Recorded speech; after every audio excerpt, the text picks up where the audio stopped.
you wake up. Not to the gentle chime of a clock, nor the soft rustle of silken sheets, but to the insistent, itchy crawl of something small and unwelcome across your cheek. Forget the rosy-fingered dawn, the poetic musings of Homer. This is ancient Greece, and you, my friend, are a hetaira, a Greek courtesan, a woman whose livelihood depends on cultivating an illusion of grace while living in a grimy reality. Tonight, we plunge headfirst into the muck and mire of a single day in your life, a day that promises nothing but grit, grime, and the persistent ache of existence. Tell me, right now, what time is it for you, where you are, in this so-called enlightened age? Because for you, in this Athenian hovel, time is measured not by hours, but by the slow, agonizing accumulation of filth and the ever-present threat of a new indignity. Your eyes crack open, glued almost shut by the dried exudations of a restless night. The air, thick and heavy, feels less like something to breathe and more like a viscous, particulate soup, a miasma of stale sweat, unwashed bodies, and the faint, unmistakable tang of raw sewage drifting up from the street. The straw pallet beneath you offers scant comfort, each rigid stalk a tiny dagger pricking at your ribs, your hips, every tender spot that isn't already bruised from the previous day's exertions. This isn't the soft down of luxury, it's a bed of broken dreams and broken backs, a constant reminder that even in slumber, the world means to beat you down. You shift, a groan escaping your lips, not one of pleasure, but of sheer, unadulterated pain, that nagging splinter from yesterday, the one that burrowed deep under your thumbnail while you were scraping a stubborn patch of dried vomit from the communal dining slab. It throbs with renewed fervor, a tiny, personal hell in a landscape of larger, more encompassing torments. The sunlight, when it finally filters through the grimy window opening, a mere unglazed hole in the wall, isn't a benevolent glow. It's a harsh, judging spotlight, illuminating every mot of dust dancing in the putrid air, every sticky cobweb festooning the corner, every faint outline of long-dead vermin clinging to the ceiling. This is your chambre, your sanctuary, your gilded cage. Sound pleasant? Think again. Your blanket, a coarse, moth-eaten wool affair that smells faintly of sheep and desperation, feels like it's silently judging your every miserable breath, a silent confederate in your perpetual state of discomfort. You kick it off, sending a cloud of accumulated epidermal flakes and unknown detritus spiraling into the oppressive gloom. Ah, morning. The very thought makes your stomach churn, a familiar prelude to the day's relentless cycle of disgust and resignation. Your body, a vessel of weary defiance, begins its slow, unwilling revolt against the coming dawn. Every joint creaks, every muscle protests, a symphony of aches and stiffness that would make an old man weep. You're not old, not yet, but the relentless grind of this life has aged you beyond your years, etching lines of exhaustion around your eyes, hardening the softness of your features. The hetera is supposed to be beautiful, alluring, a vision of earthly delight, but beauty fades quickly in this environment, eroded by neglect and the constant assault of unhygienic living. Your skin feels taut and dry, your hair a tangled nest, a haven for whatever tiny, unwelcome guests have decided to squat there during the long hours of darkness. You scratch your scalp, a frantic, almost violent gesture, dislodging a cascade of dust, dry skin, and no doubt a few unwelcome six-legged companions who've been feasting on your misery. This is a life of constant battle, even against your own scalp. The first order of business, a primal urge that overrides all others, is the call of nature. No porcelain thrones here, no flushing water, no scented soaps. Oh no, sweet summer child. You navigate the cramped space, stubbing your toe on a discarded amphora shard, a sharp jolt of pain that makes you bite back a curse. The communal latrine, a festering pit shared by all the women in this establishment, awaits. It's a hole in the ground, quite literally, covered by a crude wooden plank with another, smaller hole carved out. The stench, even from a distance, is a living thing, a palpable entity that assaults your nostrils and clings to the back of your throat. It's a miasma of ancient feces, stagnant urine, and the cloying sweetness of decay, a truly pungent testament to human neglect. You hold your breath, a futile gesture. As you squat, the rough wood pressing uncomfortably into your thighs, the cool, damp air from the pit wafting up, carrying with it 1,000 unseen horrors. And then there's the tersorium, or what passes for it. Imagine a sponge, a communal sponge shared by countless unwashed bodies, perpetually damp, perpetually festering. It's kept in a bucket of murky, brackish water, a soup of untold microorganisms, a breeding ground for every disease known to man and several yet to be discovered. This is your personal hygiene implement. This shared implement of sordes used to cleanse yourself. You eye it with deep suspicion, a silent scream of disgust rising in your gut. Picking it up feels like grasping a living, slimy thing. Its rough texture a sickening combination of grit and saturated rot. You use it quickly, brutally, a ritual of nominal cleanliness that only serves to smear the filth more evenly. A truly ironic gesture in this daily landscape of degradation. You try not to think about whose excretions, whose lingering ailments, whose general bodily refuse have been lovingly caressed by this very sponge moments before. That's a thought for the truly mad, and you, dear soul, are still clinging, however tenuously, to a shred of sanity. The cold water, drawn from the communal well outside, is as refreshing as a slap to the face. You splash it on your face, the gritty particles in it abrading your skin, leaving it feeling raw and chapped rather than clean. It's an illusion of freshness, a fleeting moment of respite before the overwhelming tide of the day's squalor washes over you again.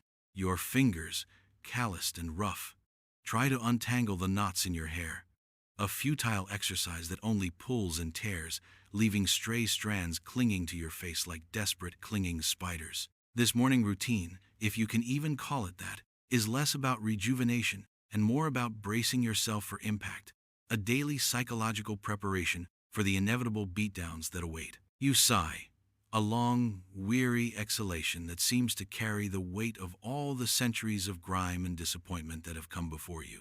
Outside your window, the cacophony of the Athenian street is already in full swing. The braying of donkeys, the harsh cries of street vendors hawking their wares, the endless chatter of merchants and citizens, all blending into a dissonant symphony of urban life. It's a constant drone, a reminder that the world outside cares little for your quiet misery, that it churns on regardless, demanding your participation, your performance. You are a cog in this great, grinding machine, and your function, while often celebrated in song and story, is rarely seen in its true, unvarnished form. They sing of Aphrodite, of beauty and grace, but they forget the kopros that sticks to the soles of your sandals, the permanent stain of desperation on your chiton. You are a vessel for male fantasy, an object for desire, and in that there is a strange perverse power, but it comes at a cost, a soul-crushing cost that leaves you hollowed out and weary. The air thickens not just with sound, but with the aroma of the city's early morning activities. Not the scent of baking bread, not fresh dew, but the acrid tang of wood smoke mingled with stale refuse, the metallic scent of sweat, and the pungent, unmistakable perfume of human waste. It's an olfactory assault, a constant companion that seeps into your clothing, your hair, your very skin, becoming an indelible part of your being. You carry the city's stench with you, a walking testament to its squalid reality. This isn't just your personal burden, it's the signature of the entire city, a communal embrace of unpleasantness. You learn to ignore it, or rather, you learn to live beneath its suffocating blanket, to breathe it in without gagging, to allow it to become the new normal, the baseline against which all other minor discomforts are measured. This is the subtle art of enduring, of building calluses on your soul to match the ones on your feet. You pull on a coarse chiton, a simple linen tunic, patched and mended in a dozen places, a testament to its long, hard life. It's not the fine wool or silk that the city's more respectable women wear, but it's yours, and it offers a meager shield against the morning chill and the prying eyes of the world. You're not a citizen, not truly. You exist on the fringes, tolerated, desired, but never fully integrated. Your very presence is a paradox, both celebrated and condemned, a living embodiment of the city's hypocrisy. The garment scratches at your skin, a constant low-level irritation, another reminder of the world's indifference to your comfort. You smooth it down, trying to make it presentable, a futile gesture given the overall state of things, but a habit born of years of trying to project an image that defies the reality. As you step out of your small, cramped room, the corridor is already bustling. Other women, fellow heteri, are stirring, their movements mirroring your own weary ritual. Some are younger, fresh-faced, and still clinging to a semblance of innocence that this life will quickly strip away. Others are older, their faces etched with the cumulative shame and regret of 1,000 sleepless nights, their eyes hollow, their movements slow and heavy. You exchange no words, just a nod, a silent acknowledgement of shared misery, a mutual understanding of the brutal economics that bind you together. This is your sisterhood, forged in the crucible of communal hardship, a silent pact of endurance in a world that offers precious little kindness. Each woman carries her own burden, her own collection of splinters and boils and unseen aches, but together, you form a silent, grim procession towards the next inevitability, the morning meal. The air in the corridor is even thicker here, saturated with the mingled odors of their respective bodies and the lingering traces of last night's entertainments. A pungent cocktail of cheap wine, stale perfumes, and a distinct, musky scent of desperation. Welcome to your morning. Welcome to your life. The real show, the one that makes your stomach turn, has only just begun. Breakfast, they call it, as if breaking a fast implies some grand culinary feast, some joyful anticipation of sustenance. In this life, breaking fast means chewing on whatever scraps haven't been scavenged by the rats or gone entirely to rot, a cynical joke played by the universe on your rumbling stomach. You shuffle towards the common area, a dim, smoky room that serves as kitchen, dining hall, and impromptu meeting place. The floor here is worse than your sleeping quarters, a permanent crust of dried mud, spilled food, and unidentifiable organic matter that seems to grow thicker with each passing hour, a living testament to centuries of neglect. Your sandals stick to it with every step, making a faint, sickening, tearing sound, like peeling layers of dead skin. The hearth, a crude stone pit in the center of the room, emits more smoke than heat, stinging your eyes and coating your lungs with a fine, gritty residue. A large, blackened clay pot hangs precariously over the embers, bubbling sluggishly. This, then, is your morning pottage.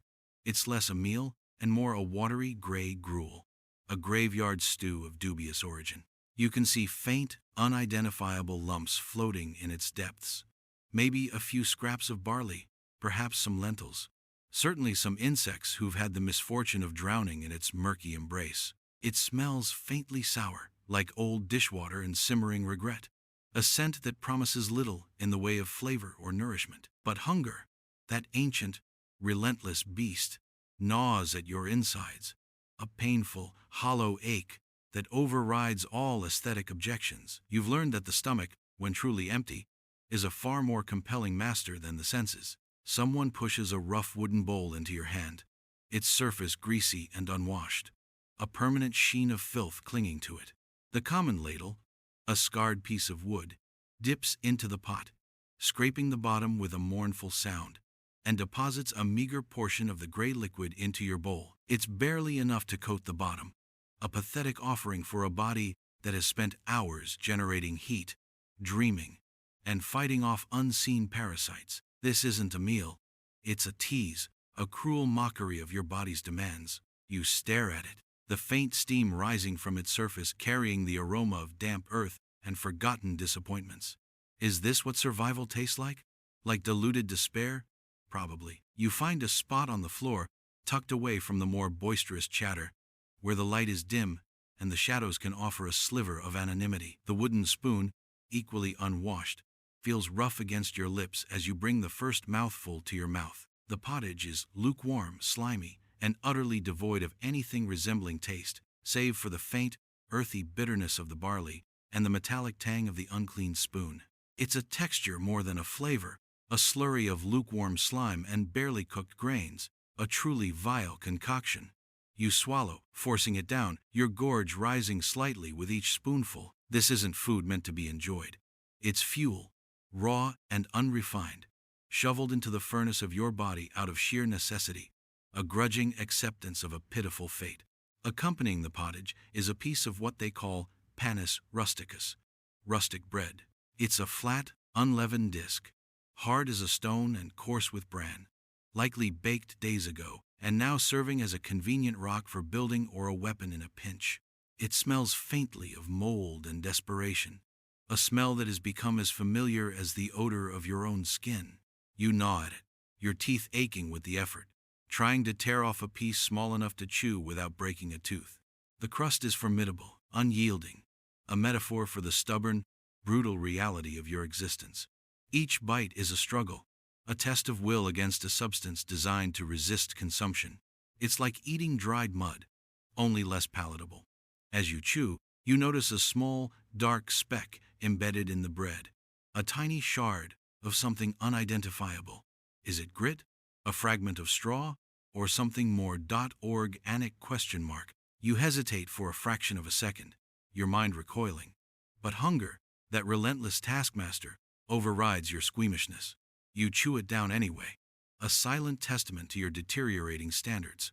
What's one more speck of unknown particulate matter when your entire existence is a permanent state of accumulating filth? It's a tiny reminder that even the most basic necessities of life are tainted, compromised, inherently disgusting. There is no purity here, not even in the food that keeps you alive. The other women eat in silence mostly, each lost in her own battle with the unappetizing meal, their faces gaunt in the flickering light of the hearth. The only sounds are the scraping of spoons against bowls, the ragged coughs that echo through the room, and the occasional retch from someone whose stomach has finally rebelled against the indignities offered. You see a younger woman, newly arrived, her eyes still holding a spark of rebellion, push her bowl away with a shudder. An older woman, her face a map of weary cynicism, simply kicks the bowl back to her. Eat, she grunts, her voice hoarse from years of cheap wine and coarse living.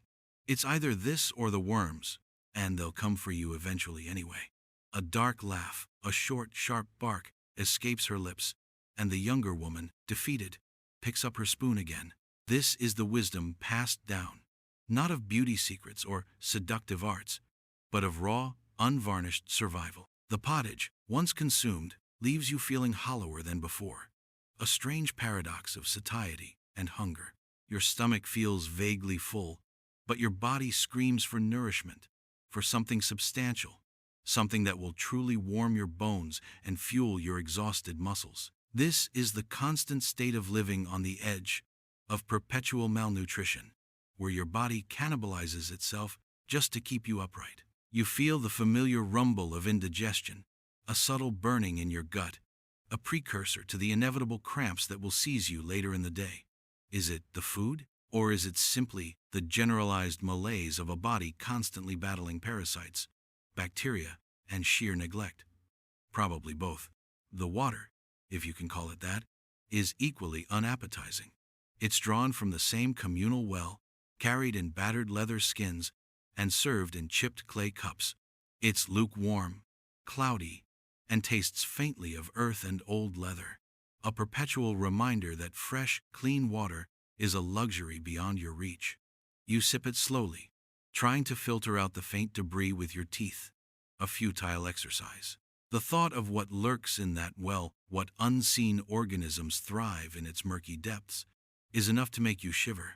But thirst, like hunger, is a powerful motivator. You drink, hoping that whatever unseen nastiness you're ingesting won't be the thing that finally brings you down. It's a game of Russian roulette with every sip, a constant gamble on your body's dwindling reserves of resilience. This morning meal is a ritual of endurance, not of enjoyment. It sets the tone for the entire day, a grim reminder that every basic need is met with a compromise, a degradation, a subtle insult to your very being. There is no joy in this sustenance, only a grim necessity, a quiet act of defiance against the slow, inexorable decay. You finish your portion, scraping the last viscous drops from the bowl, feeling a perverse sense of accomplishment. You have consumed, you have survived, You have fed the beast for another few hours, but the hunger, will return, a persistent gnawing echo that never truly fades, a constant reminder of the precariousness of your existence. It's a micro cliffhanger. This lingering hunger, a promise of future discomfort, a silent agreement that your body will continue to betray you throughout the long, arduous day. Your stomach might be momentarily pacified, but your spirit remains famished, starved for something that this life simply cannot provide. The taste of rotten regret lingers, a bitter aftertaste to a bitter beginning. And the worst, believe me, is yet to come. After the morning's wretched rituals behind you, the next challenge presents itself with an undeniable, suffocating force. Your own body, specifically, the accumulated filth of days, weeks, perhaps even months of inadequate cleansing. Forget the perfumed baths of Roman empresses or the meticulously oiled bodies of Athenian athletes. For you, hygiene is a luxury, a fantasy, a distant dream that vanishes the moment you truly inhale the persistent odor emanating from your own skin.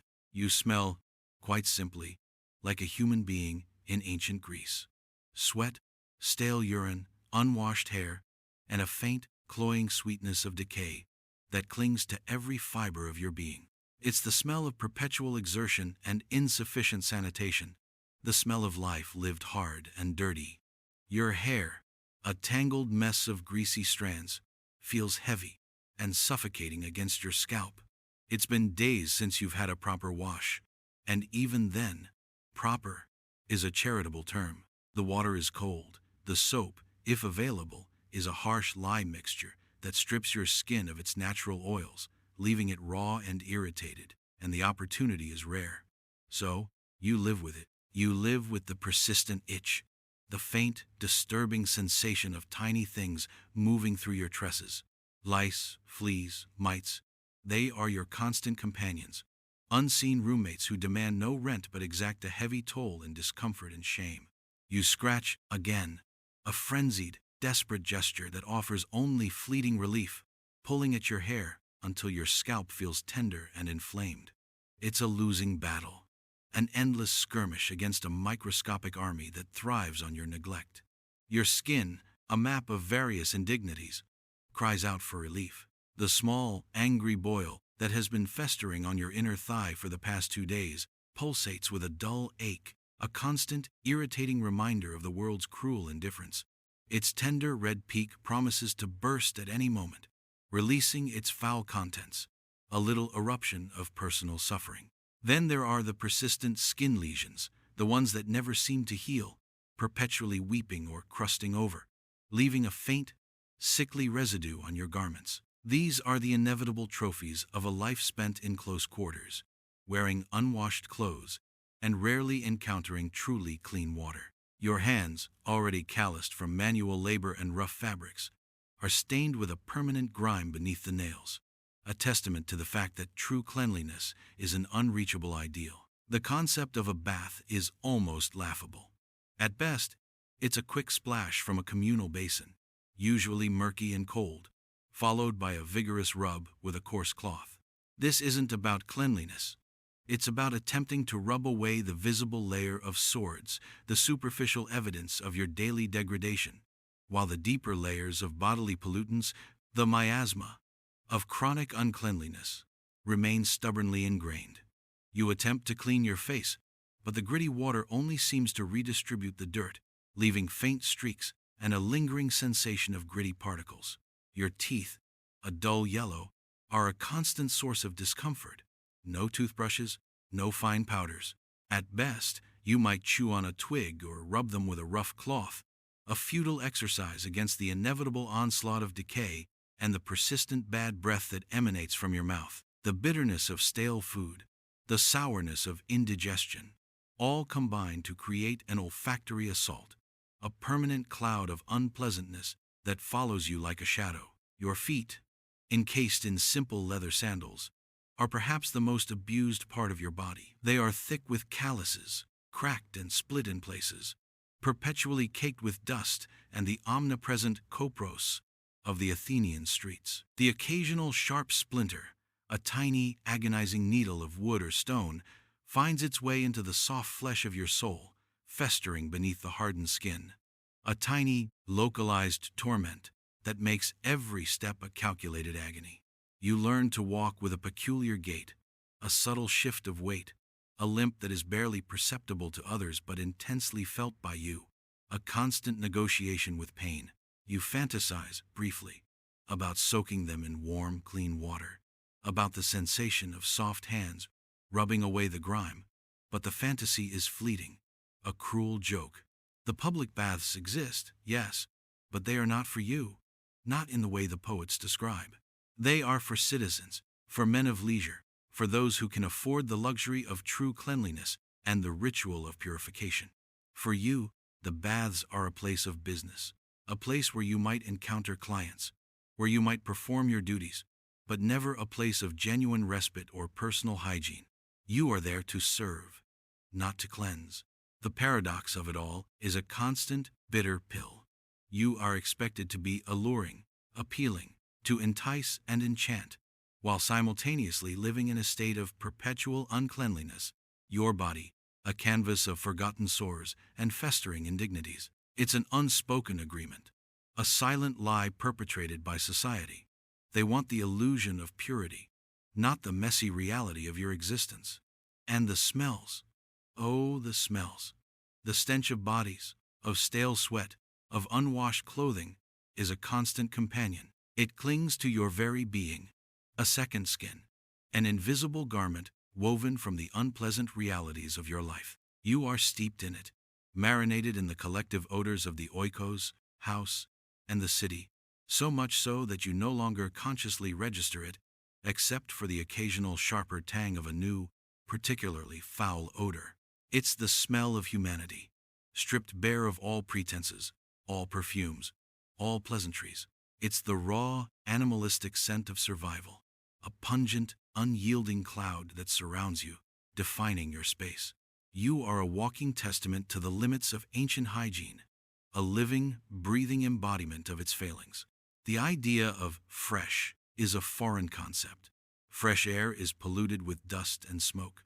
Fresh water is cloudy and potentially diseased. Fresh clothing is a rarity, usually coarse and quickly soiled. You wear the same few tunics, washing them only when absolutely necessary, which means infrequently and often in water that is barely cleaner than the garments themselves. The fabric, once linen, is now stiff with dried sweat and accumulated grime, perpetually smelling faintly of mildew and neglect. It's a constant battle against the tide of dirt, a losing fight against the forces of entropy and human indifference. You try to keep a semblance of tidiness, smoothing down your clothes, arranging your hair as best you can with your rough, unwashed fingers, but it's a performance, a grim charade. Even the simple act of relieving yourself is a public, humiliating affair. The shared latrina is a permanent reminder of your lack of privacy, your utter lack of dignity. There are no partitions, no quiet corners. You squat in full view, surrounded by the sounds and smells of others performing the same basic bodily functions.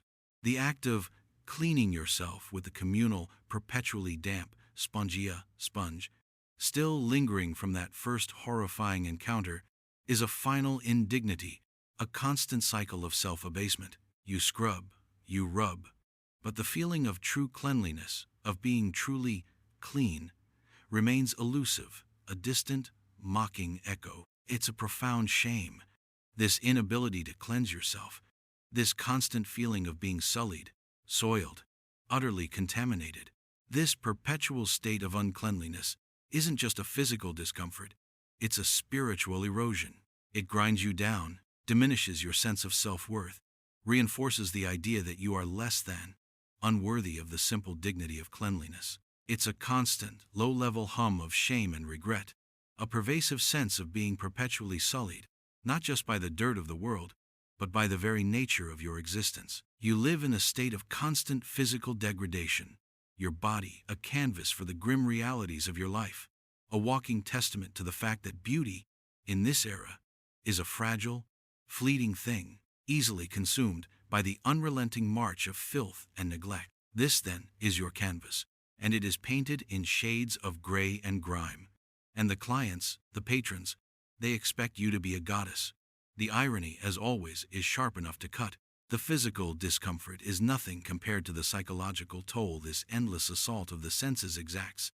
But the day, like a persistent boil, is far from over. With the morning's wretched rituals behind you, a new kind of indignity begins. The preparation for your patrons. This is where the illusion must be woven, where the grim reality of your existence must be cloaked in a veneer of artificial allure.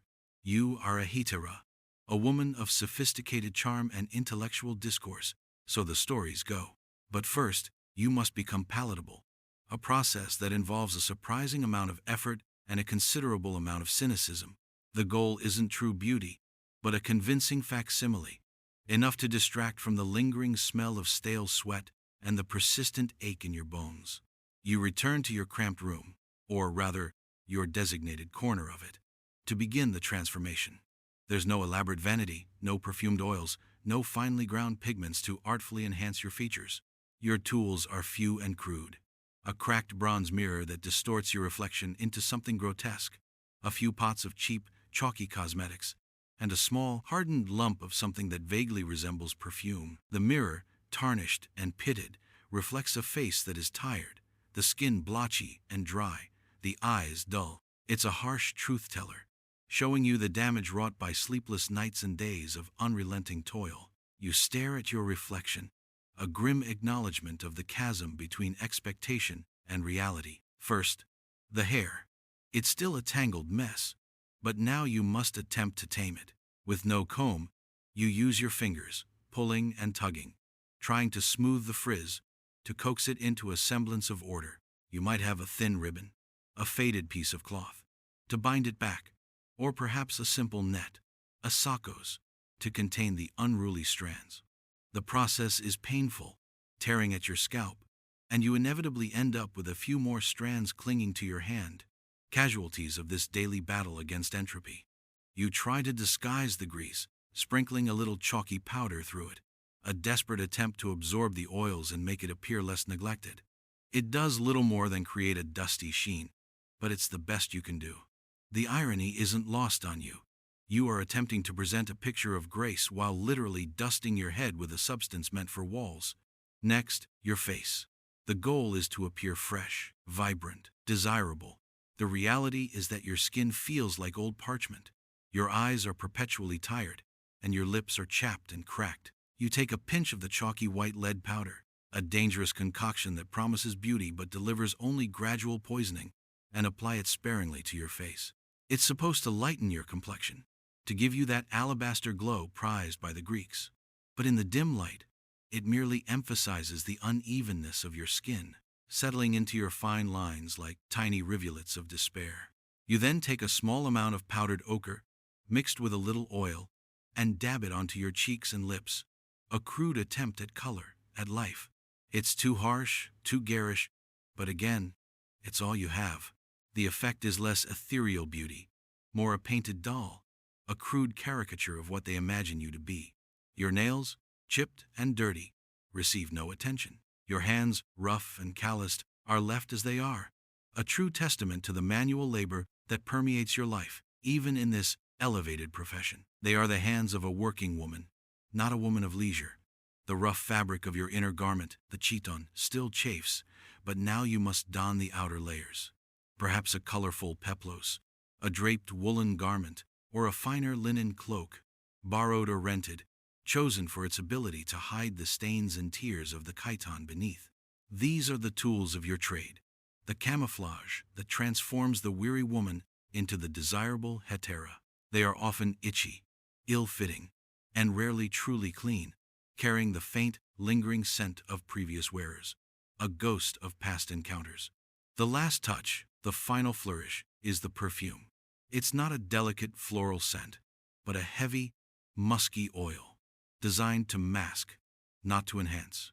It smells of stale flowers and something vaguely animalistic, a cloying sweetness that does little to dispel the underlying odors of the room, or of your own body. You dab a small amount behind your ears, on your wrists, a desperate attempt to create an aura of allure. But the scent, instead of intoxicating, merely clashes with the prevailing miasma, of the room, creating a new, more complex layer of olfactory assault. It's a battle of unpleasant odors, and the perfume, despite its best efforts, often loses. You are a walking contradiction, a woman striving for elegance amidst squalor, attempting to exude refinement, while battling the relentless onslaught of filth and degradation. As you finish, you cast one last glance in the bronze mirror. The reflection is a stranger, a painted mask of a woman. It's not you, not the weary, aching creature beneath the layers of linen and chalk. It's the hetera, the performer, the object of desire. There's a faint glimmer of triumph in your eyes, not of beauty, but of having once again pulled off the deception, of having conjured the illusion from thin air and even thinner resources. It's a victory of appearance over reality, a testament to your ability to transcend the physical discomforts and present a facade suitable for consumption. You are ready, or as ready as you'll ever be, to face the patrons, to endure the witty banter, the clumsy advances, and the inevitable lingering sense of emptiness that follows each encounter. This ritual of dressing is more than just donning clothes. It's putting on an entirely different persona. You shed your own identity, your own weariness, and slip into the skin of the hetera, a woman of wit, charm, and beauty. It's a performance, a prolonged act of self-deception, but one that is absolutely necessary for your survival. You practice your smile in the mirror, a polite, alluring curve of your lips that doesn't quite reach your tired eyes.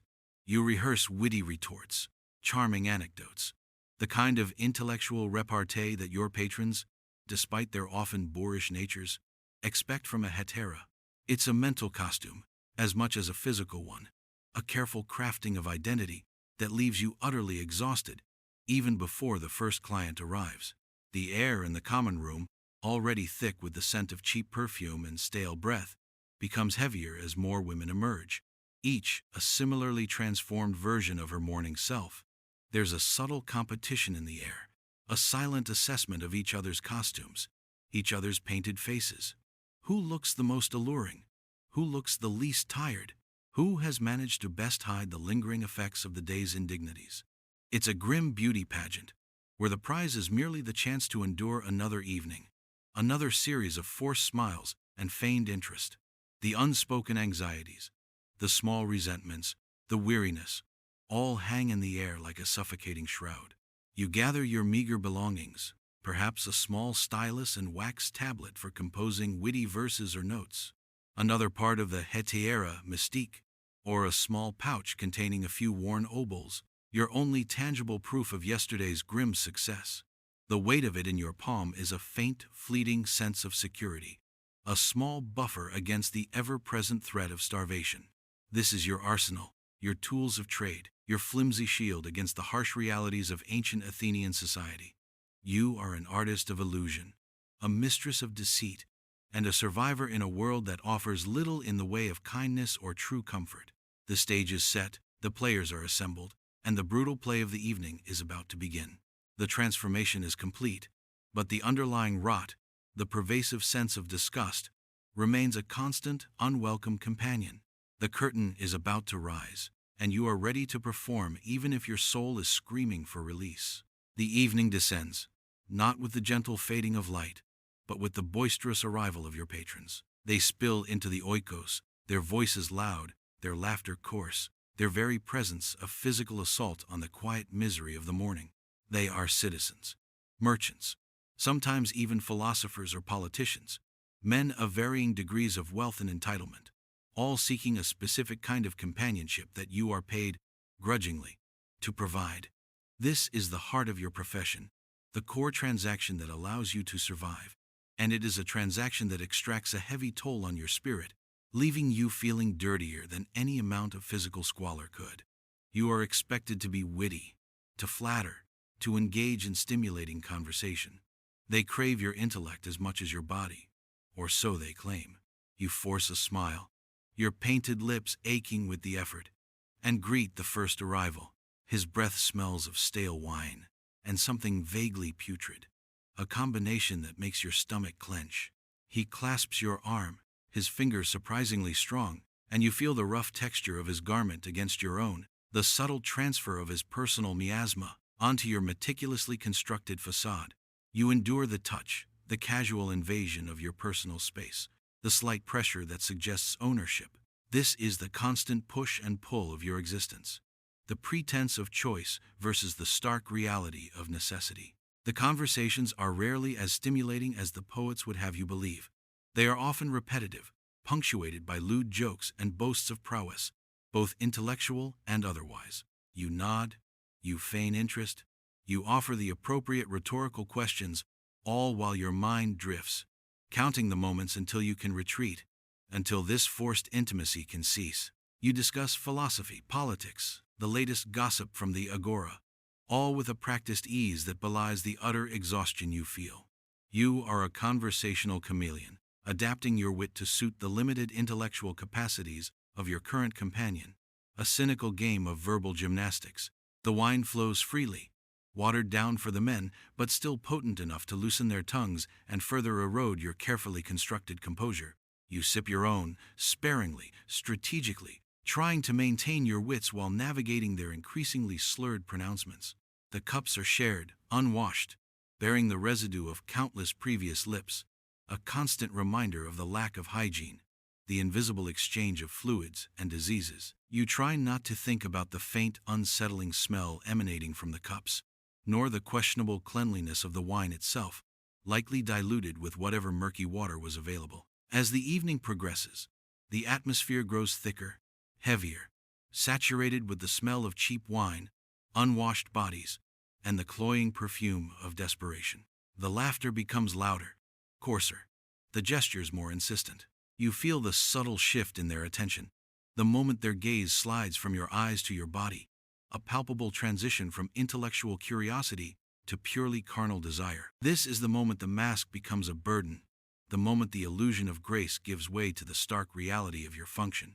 It's a moment that fills you with a quiet, simmering disgust. They touch you, not with tenderness, but with an almost proprietorial air, a sense of entitlement, a hand on your lower back, a caress of your arm, a lingering touch on your thigh. You flinch internally, every nerve screaming in protest, but your face remains impassive, your smile fixed. This is the physical cost, the constant invasion of your personal space, the slow, agonizing erosion of your bodily autonomy. You are a public commodity, and your body, however much you try to protect it, is ultimately not your own.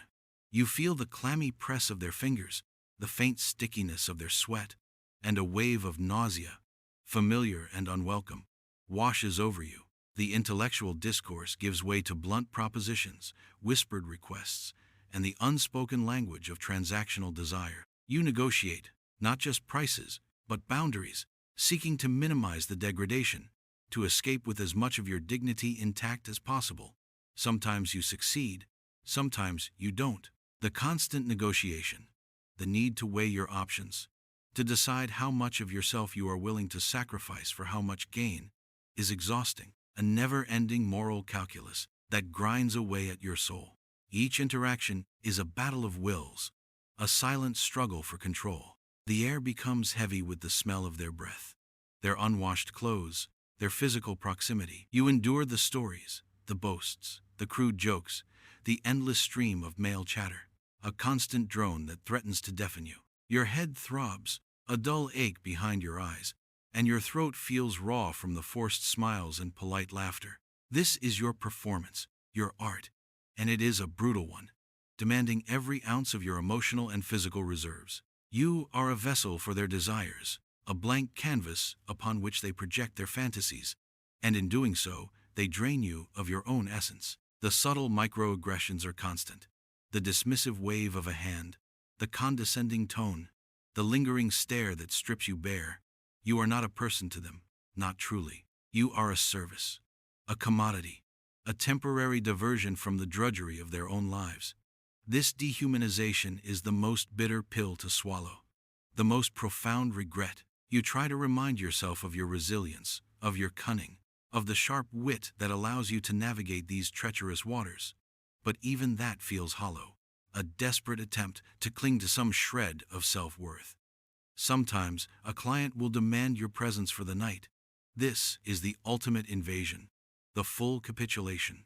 You are led away, often to a small, private room within the oikos, or to a rented space elsewhere. The room is often no cleaner than your own, perhaps even worse, smelling of stale perfume and sweat, a grim tableau of previous encounters. The bed, a crude cot, feels lumpy and damp, offering no comfort. You strip, not with grace, but with a weary resignation, exposing your body to yet another set of judging eyes, yet another set of fumbling hands. This is the final act of your performance, the ultimate sacrifice, the complete relinquishing of your autonomy. The shame, a cold, bitter sensation, washes over you, mingling with the pervasive disgust. You endure. You close your eyes, you detach your mind, you allow your body to become a vessel, an object, a thing separate from your consciousness. You pray for the dawn, for the release, for the sweet oblivion of unconsciousness. The sounds, the smells, the sensations all blend into a blur of unpleasantness, a hazy nightmare from which there is no immediate escape. This is the rawest form of endurance, a silent scream against the indignities that strip you bare, leaving you hollowed out and aching. And when it's over, when the client finally rolls away, snoring softly, you feel an overwhelming sense of emptiness, a profound sadness that settles deep in your bones. The price of survival is high, exacted not just in obols, but in pieces of your very soul. And the night, ironically, is still young. Your dwelling, the oikos, where you live and work, isn't a home in any sense of the word. It's a structure of necessity, a functional cage that barely protects you from the elements, and certainly doesn't offer comfort. It's a cramped, multi-story building, likely built generations ago without much thought for actual sanitation or livability, constantly groaning under the weight of its inhabitants and the accumulating grime. The walls, once plastered, are now peeling, revealing the rough, uneven stone beneath, scarred by time, neglect, and the occasional desperate scratch marks of its long-suffering occupants. Every surface is a testament to the passage of countless hands and feet, a permanent crust of the city's ceaseless filth. The air inside is perpetually stagnant, a thick, cloying blanket woven from the collective effluvia of human bodies, cooking odors, and the constant, underlying stench of waste. It's heavy, almost chewable, a physical presence that coats your tongue and clings to your lungs.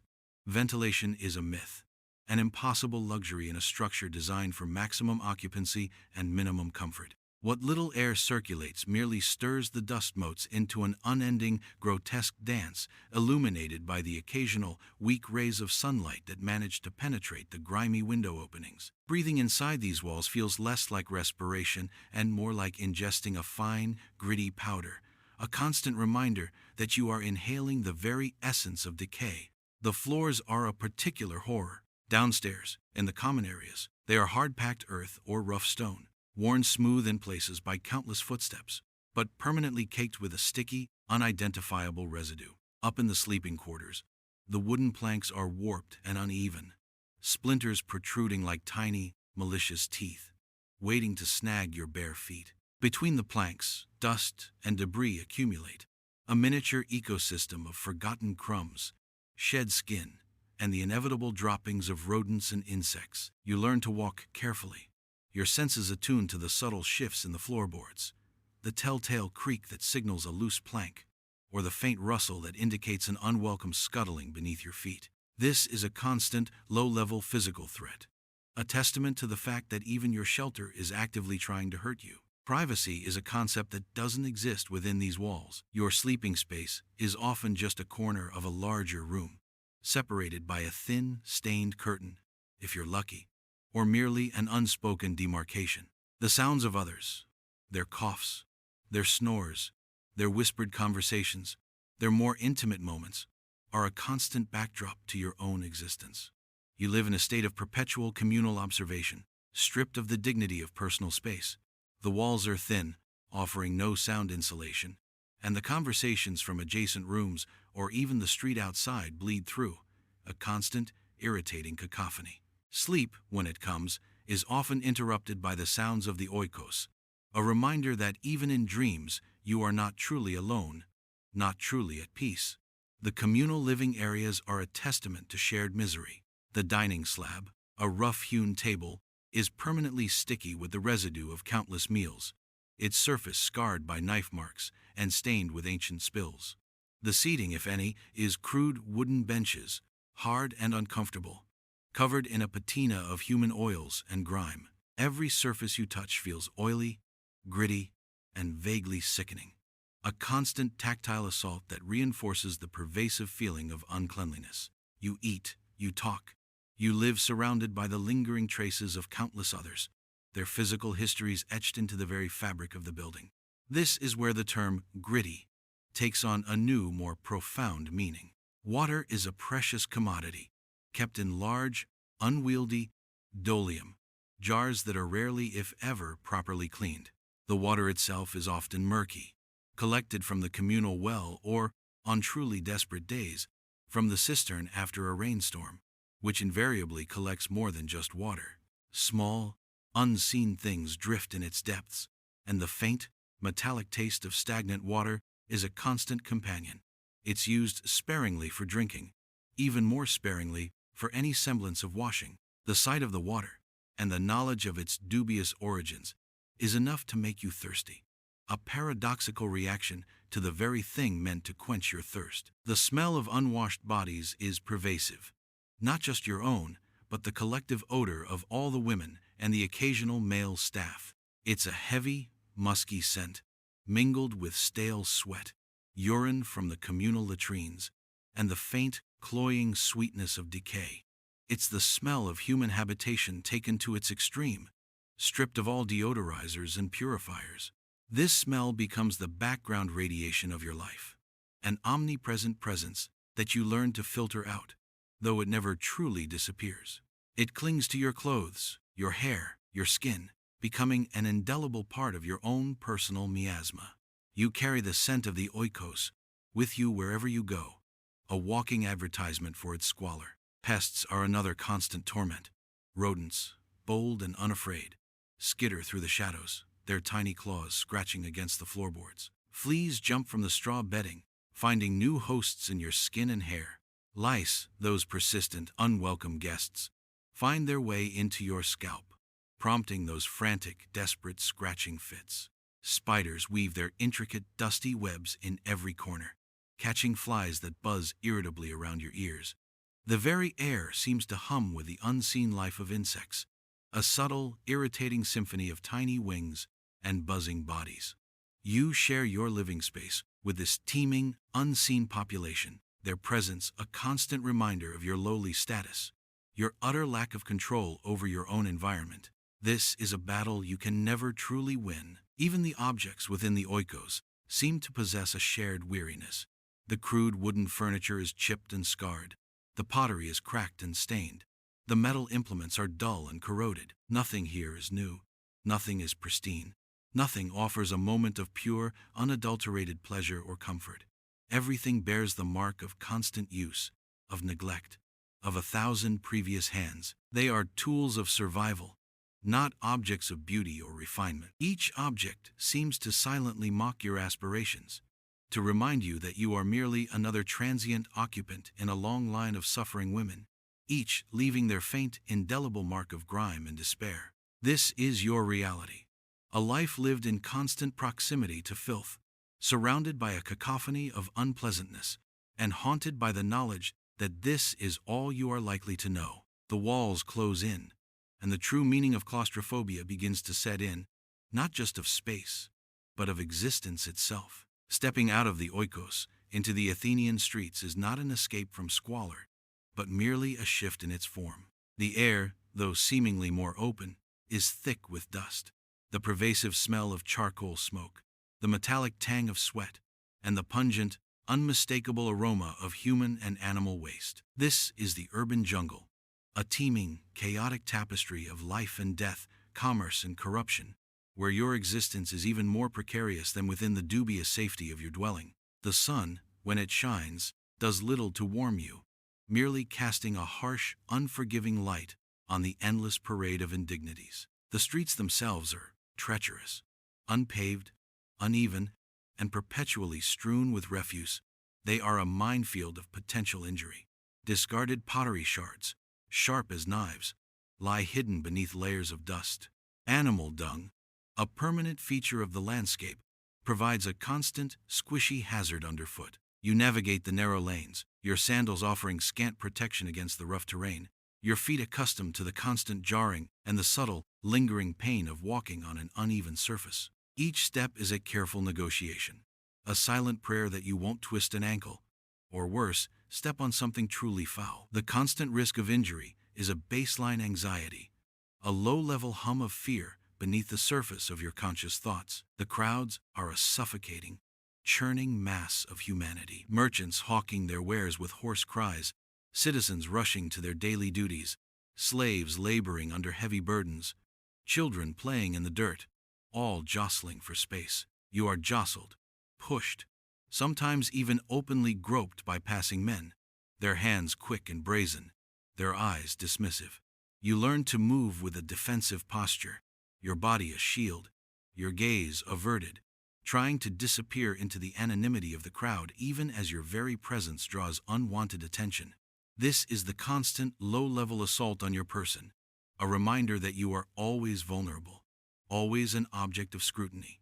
The sounds of the street are a cacophony, the incessant braying of donkeys, the bleating of sheep being driven to market, the shouts of vendors, the clang of metal from workshops, the guttural arguments of drunkards, and the distant, mournful wail of someone in distress. It's a relentless assault on your ears, a constant, irritating drone that makes coherent thought a luxury. You learn to filter it out, to build a mental wall against the sensory overload. But the underlying tension remains, a knot of tightness in your stomach. There is no quiet here, no moment of respite, only the unending, overwhelming roar of the city. The dangers are manifold and ever-present. Thieves lurk in the shadows, their eyes scanning for vulnerable targets, and a hetera, by her very nature, is seen as fair game. You clutch your meager pouch of coins tightly, a nervous tremor in your hand, aware that any moment it could be snatched away, leaving you utterly destitute. Drunken men, their inhibitions loosened by cheap wine, might accost you, their advances ranging from clumsy propositions to outright aggression. You learn to read the signs, to anticipate their movements, to respond with a careful blend of polite dismissal and swift evasion, a constant, exhausting dance on the edge of violence. Disease is an invisible, omnipresent threat. The same communal water that you drink, the same unwashed surfaces you touch, the same airborne particles you inhale, all carry the seeds of sickness. Dysentery, fever, skin infections, coughs that linger for weeks. These are not rare occurrences, but common ailments, part of the fabric of daily life. A simple cold can quickly turn into a lung-rattling cough. A minor cut can fester into a dangerous infection, and a stomach cramp can signal the onset of a life-threatening illness. You live with a constant, low-level fear of contagion, a quiet dread that each new ache, each new cough, might be the one that finally drags you down into the permanent oblivion of the grave. The street is a giant petri dish, and you are constantly exposed. The very animals of the street contribute to the pervasive squalor. Stray dogs, gaunt and mangy, roam the lanes, snarling at each other over scraps, their coats crawling with fleas. Cats, equally lean, slink through the shadows, their eyes glinting with cunning. The omnipresent flies buzz around every pile of refuse, every open drain, landing on your skin, your clothes, the food sold by street vendors. They are vectors of disease, tiny, irritating reminders of the unsanitary conditions that permeate every aspect of your life. You swat at them with a weary resignation, knowing it's a futile gesture. They are simply part of the landscape, another element in the endless assault on your senses and your health. The waste management system, or lack thereof, contributes significantly to the street squalor. Refuse is simply thrown into the streets, a permanent river of rotting food, animal entrails, broken pottery, and human waste that runs alongside the houses. The smell is stomach-churning, a truly grotesque cocktail of decomposition and filth that never truly dissipates, even on the windiest days. You learn to avoid the largest piles, to step over the worst of the detritus, But it's an impossible task. Your sandals, your clothing, your very body inevitably pick up the invisible residue of the city's accumulated trash. You are walking through the city's open sewer, a constant, sickening reminder of the sheer volume of human waste generated and haphazardly discarded. Even the sunlight itself feels less like a blessing and more like a curse. It beats down relentlessly, baking the streets, stirring up dust, and intensifying the already oppressive smells. The heat is stifling, causing you to sweat profusely, and the sweat mingling with the street grime creates a new layer of irritation on your skin. You seek the narrow slivers of shade offered by taller buildings, but these are often already occupied by others seeking the same temporary reprieve. The sun is a relentless eye, watching your every struggle, illuminating every imperfection, every stain, every layer of grime that clings to you. You move through this urban landscape, a ghost among the living, trying to blend in, trying to be invisible, while simultaneously being acutely aware of your visibility, your vulnerability. Every encounter is a potential threat, every turn of the street a new hazard. You are a solitary figure navigating a hostile environment, your wits and your resilience, your only weapons. The sounds, the smells, the dangers, they all combine to create a relentless, suffocating sensory experience. A constant reminder that survival in this city is not a given, but a daily, grueling battle fought on all fronts. And as the day wears on, and the crowds grow thicker, and the dangers loom larger, you feel the familiar exhaustion creeping in, a deep weariness that settles into your very bones. The street, truly, is another form of prison. The persistent ache in your left kidney, a dull, throbbing pain that has been your unwelcome companion for weeks, flares up again. It's a familiar torment, a constant reminder that your body, already battered by the indignities of your life, is also a battleground for unseen forces. Illness in ancient Greece is not a temporary inconvenience. It is a relentless, often fatal enemy. You live in a state of perpetual low-grade unwellness, your body fighting a silent, exhausting war against bacteria, viruses, and the sheer environmental hostility of your existence. There is no grand infirmary, no learned physician with gleaming instruments and miracle cures. There is only endurance, and the grim knowledge that a simple cough could escalate into a death rattle. The cough, for instance, it started subtly, a tickle in your throat, a minor irritation. Now, it's a deep, chest-rattling spasm that leaves you breathless and gasping, your lungs burning, your throat raw. Each cough is a brutal reminder of the polluted air you breathe, the damp chill that permeates your living space, and the general vulnerability of your overworked body. You spit, and the phlegm that comes up is thick, viscous, and faintly discolored, a testament to the infection slowly but surely taking root in your airways. There's no medicine, not in the modern sense. Perhaps a concoction of dubious herbs from an old woman in the market, a bitter brew that tastes of earth and despair, offering little in the way of actual relief but a vague psychological comfort that you are, at least, trying something. Then there's the bowel. Ah, the constant, unpredictable torment of your gut. Today, it's dysentery, that agonizing, cramping misery that sends you scrambling to the communal latrine, stomach twisted into knots, bowels evacuating with agonizing urgency, the raw, burning sensation, the weakness that leaves you trembling, the constant, debilitating fear of soiling yourself. This is the price of communal water, unwashed food, and ubiquitous filth. You squat over the reeking pit, your muscles screaming in protest, the humiliation of it all a constant, burning shame. You are reduced to your most basic, animalistic functions, stripped of all dignity by a body that has utterly betrayed you. The weakness lingers, a physical exhaustion that makes every step a monumental effort. Your skin, already a canvas of indignities, frequently breaks out in angry, itching rashes, or weeping sores that refuse to heal. The heat, the sweat, the constant friction of rough clothing against irritated skin, it's a breeding ground for infection. That small cut you got on your hand while preparing food earlier, it's now red and swollen, a faint, sickly smell emanating from it, a dark streak already creeping up your forearm, a sinister harbinger of a deeper, more dangerous infection.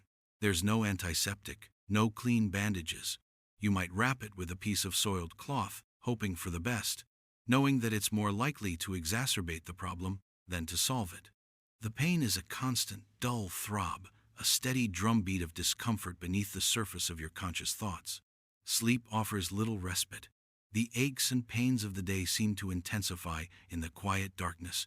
Every muscle a protest, every joint a dull complaint. The nagging itch of unseen parasites, the subtle burning of your skin, the persistent rumble of your protesting stomach, they all conspire to keep you tethered to a state of semi-consciousness, a purgatory between wakefulness and true rest.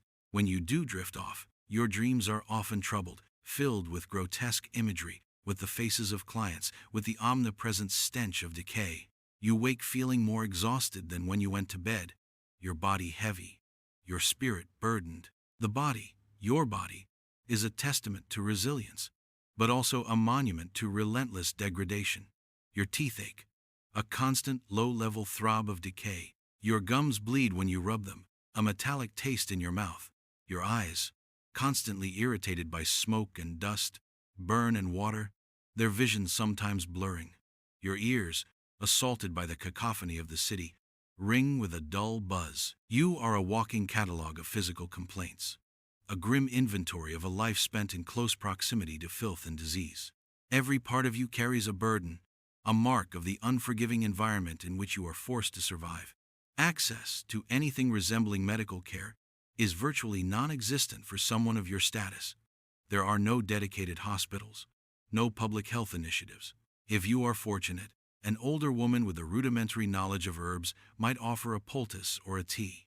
More likely, you rely on your own body's innate, stubborn ability to fight, to endure, to cling to life despite the odds. The wealthy might summon a physician, a man who relies on ancient humors and questionable remedies, but you are not among the privileged. Your only doctor is the raw, unvarnished power of your own constitution. And that, you know, is a finite resource, slowly being chipped away by the relentless assault of illness and pain. The fear of death, while constant, is often overshadowed by the fear of prolonged suffering. To die quickly, to succumb to a fever or a sudden illness, might be a mercy. To linger, to waste away, to become a burden, to be abandoned, that is the true terror. You see it happen to others, to the women who grow too weak, too ill, too unsightly to continue their trade. They are cast aside, left to fend for themselves, to die alone and forgotten in some dark corner of the city. This is the bleak future that haunts your waking thoughts, the ever-present sword of Damocles hanging over your head. Your life, precarious as it is all you have, and you cling to it with a desperate tenacity, even as it causes you endless pain. Every cough, every cramp, every boil is a micro cliffhanger, a small, internal drama playing out within your own flesh. Is this the one? Is this the ailment that finally breaks you, that tips the scales from endurance to outright failure? You ask yourself this question 100 times a day, a silent, rhetorical inquiry that has no answer. You simply endure, you push through, you ignore the screaming protests of your body, because to do otherwise is to concede defeat. There is no time for weakness, no room for complaint. You are a survival machine, albeit a broken and battered one, and its only function is to keep going, to find the next meal, to endure the next indignity, to outlast the next wave of debilitating pain. This is your constant, agonizing companion, the sickness within, always threatening to finally consume you. The struggle for health is as fundamental and as losing as the struggle for cleanliness.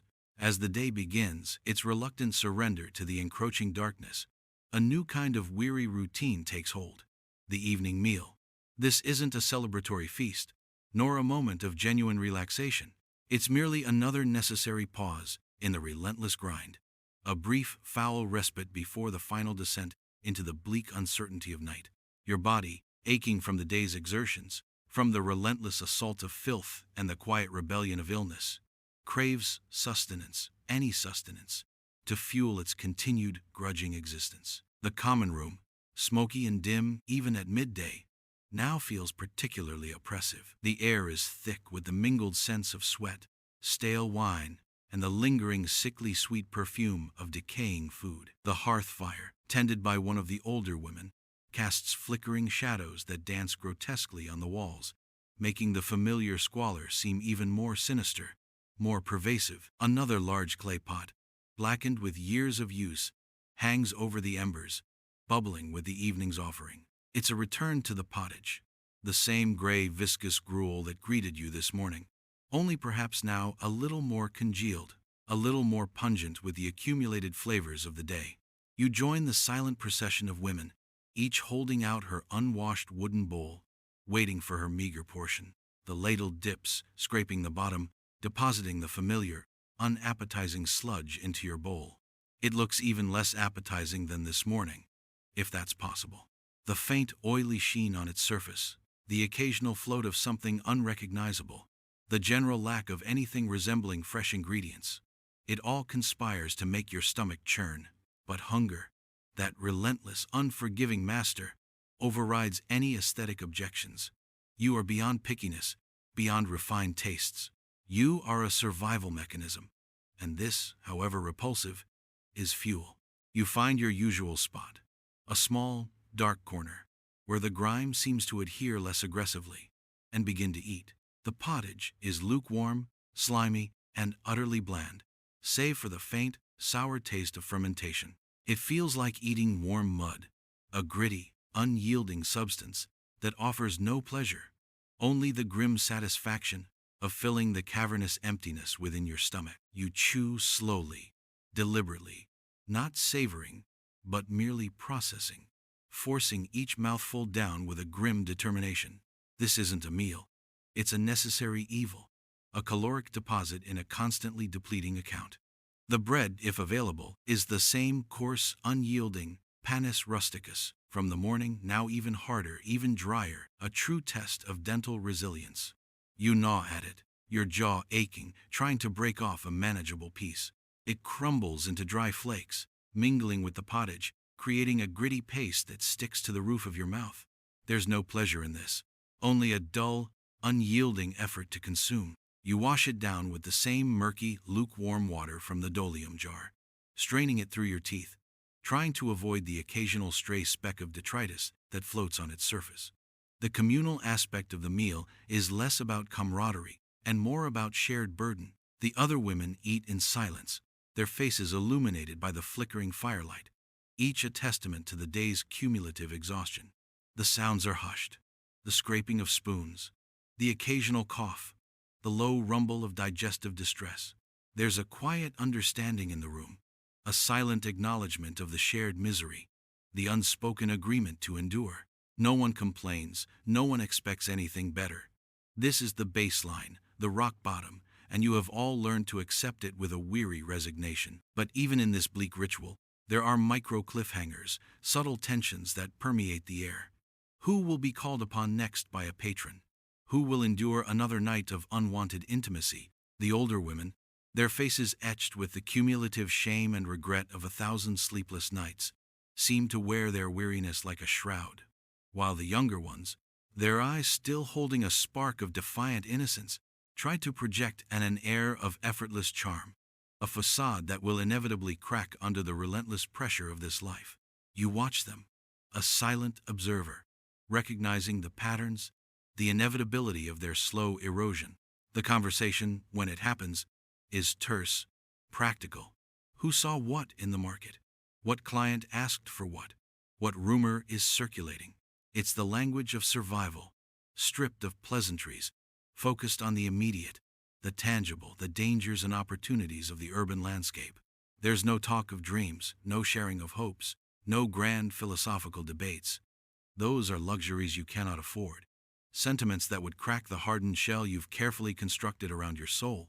As you finish your meager portion, a faint sense of fullness settles in your stomach, a temporary truce in the war against hunger. It's not satisfying, not truly nourishing, but it's enough to keep the beast at bay for a few more hours. You scrape the last remnants from your bowl, feeling the rough wood against your fingers, and then place it back on the pile of unwashed utensils, ready for the next grim cycle. The bitter taste of the pottage, the dryness of the bread, and the pervasive metallic tang of the water linger on your tongue, a persistent reminder of the meal's unpleasantness. This evening meal is a quiet act of resignation, a symbolic acceptance of your place in the brutal hierarchy of ancient Athenian society. There is no escape, no true comfort, only the momentary suppression of a primal urge. You are a vessel, a body to be fed, and this is the grim ritual of its maintenance. The light outside is fading rapidly now, casting long, eerie shadows across the common room, a precursor to the true darkness of the night. The sounds of the city outside begin to soften, replaced by the hushed movements within the oikos, the rustle of garments, the quiet sighs of weary women. The end of the day is nigh, but the battle for survival, you know, will continue in your dreams, and will begin anew with the first itchy crawl of dawn. The day, a relentless gauntlet of grime, hunger, and indignity, finally draws to its close. But night offers no true sanctuary, no benevolent escape into soothing slumber. Instead, it's a bleaker embrace, a time for the accumulated miseries of the day to settle, to fester, to echo in the cavernous hollows of your weary mind. You retreat to your cramped sleeping space, a temporary refuge from the communal cacophony, but not from the incessant demands of your own body and soul. The darkness, rather than providing comfort, seems to magnify the constant aches and the ever-present sense of shame. You strip down to your innermost garment, the rough linen chafing against your raw skin. The very act of undressing is a slow, methodical revelation of your physical state. The faint, angry lines on your skin from chafing, the stubborn dirt clinging to your ankles, the faint, sickening scent that seems to emanate from every pore. You run a hand over your stomach, feeling the faint, hollow ache of persistent hunger beneath the temporary fullness of the evening pottage. Your muscles throb, a dull, pervasive ache that settles deep in your bones, a testament to the endless walking, the forced smiles, the feigned interest, the relentless performance of the day. The straw pallet, your bed, seems even less inviting than it did this morning. Each stalk feels sharper, more insistent, digging into your hips, your shoulders, every tender point. You shift, trying to find a comfortable position, a futile exercise. The coarse, moth-eaten blanket offers little warmth, its scratchy texture irritating your already sensitive skin.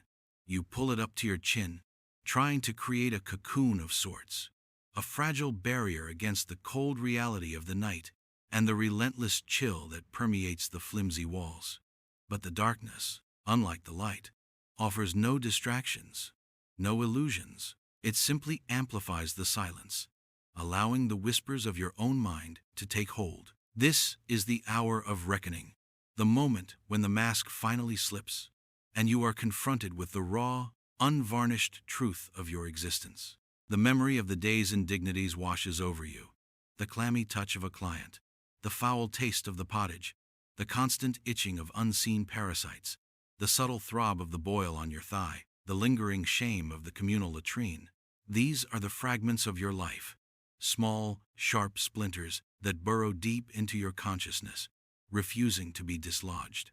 There is no catharsis here, no emotional release, only the relentless accumulation of disgust and resignation. You close your eyes, but sleep is a reluctant visitor. Your mind races, replaying interactions, calculating meager earnings, anticipating the inevitable demands of tomorrow.